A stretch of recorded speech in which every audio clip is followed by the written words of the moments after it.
পাবনায় দিনে দুপুরে খেলনা পিস্তল নিয়ে চাঁদাবাজি করার সময় দুই যুবককে আটক করে পুলিশের হাতে দিয়েছে স্থানীয় জনগণ। গতকাল সোমবার সন্ধ্যার দিকে কাশীনাথপুর বাজারে চাউল ব্যবসায়ী শামসুলের দোকানে খেলনা পিস্তল নিয়ে চাঁদাবাজি করতে আসে দুই যুবক। এ সময় ওই ব্যবসায়ীর চিৎকার চেঁচামেচিতে আশেপাশের লোকজন এগিয়ে এলে দৌড়ে পালানোর চেষ্টা করে তারা।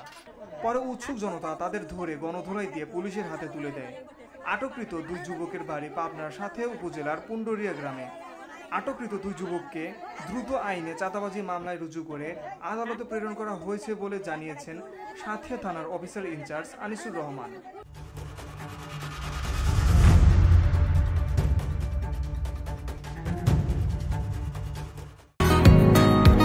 বসুন্ধরা, উত্তরা, বনশ্রী, কুড়িল ও বাড্ডা সহ রাজধানীর বিভিন্ন স্থানে অভিজাত ও অত্যাধুনিক মানের ফ্ল্যাট কেনার এক নির্ভরযোগ্য প্রতিষ্ঠান প্লেজেন্ট প্রপার্টিজ লিমিটেড।